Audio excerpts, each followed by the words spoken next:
হবিগঞ্জ সদরে বিএনপি এনসিপির পাল্টাপাল্টি কর্মসূচির সবশেষ তথ্য জানাতে মৌলভীবাজার থেকে আমাদের সাথে যুক্ত হচ্ছেন সহকর্মী আহমেদ ফারুক মিল্লাদ।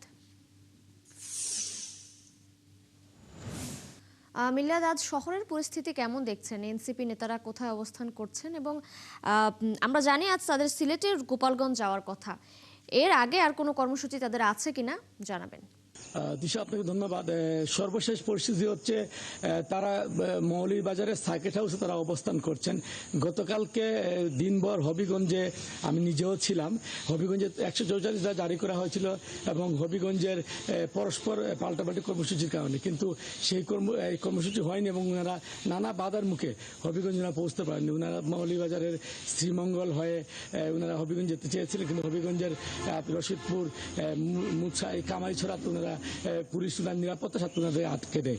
ফলে সেখানে তারা অবস্থান করেন প্রায় রাত পর্যন্ত অবস্থান করে ওনারা হবিগঞ্জের বাহুবল থানায়, যে কামাইছড়া এলাকা যেহেতু বাহুবল থানার অন্তর্গত, সুতরাং বাহুবল থানায় ওনারা হবিগঞ্জের ছাত্রদলের সভাপতি সহ 11 জনকে নাম উল্লেখ করে এবং প্রায় 100 জনের মতো অজ্ঞাত দিয়ে একটি মামলা দায়ের করেন এবং মামলা দায়ের করে সেখানে তারা অবস্থান করে তারা জানান তাদেরকে গ্রেফতার করতে হবে এবং এই যে বলে তারা মৌলভীবাজার উদ্দেশ্যে রওনা দেবেন। রাতে ওনারা মৌলভীবাজার সার্কিট হাউসে পৌঁছেন।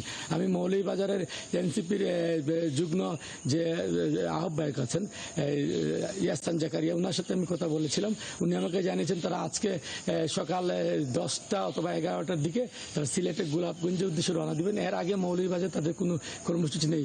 আপনি জানেন যে গতকালকের মৌলভীবাজারের একটা কর্মসূচি ছিল, সেই কর্মসূচি নানা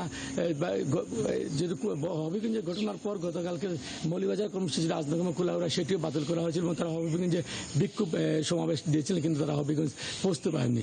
আর আমি দিনভর গতকালকে হবিগঞ্জে যে পরিস্থিতি পর্যবেক্ষণ করেছি এবং সেটা তারা বারবার যেটা বলছিলেন যে ছাত্রদল থেকে তাদের বিনা উস্কানিতেই তারা তাদের সাথে সংঘর্ষে লিপ্ত, কিন্তু তারা ছাত্রদল যেটা বলছেন যে তাদের সাথে সংঘর্ষ হয়নি, যেহেতু সাধারণ মানুষ তাদেরকে নানা নেতিবাচক কথাবার্তা কারণে সবাই তাদের সাথে একটা হিচাহিচি হয়েছে।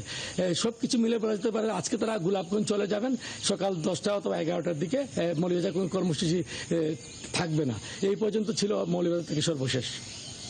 মিলাদ, ধন্যবাদ আপনাকে। আপনি খোঁজখবর রাখতে থাকুন। নিশ্চয়ই যখনই শুরু হবে আমরা অবশ্যই আবারও আপনার সঙ্গে যুক্ত হব। দর্শক, হবিগঞ্জ থেকে যুক্ত ছিলেন আমাদের সহকর্মী আহমেদ ফারুক মিল্লাদ।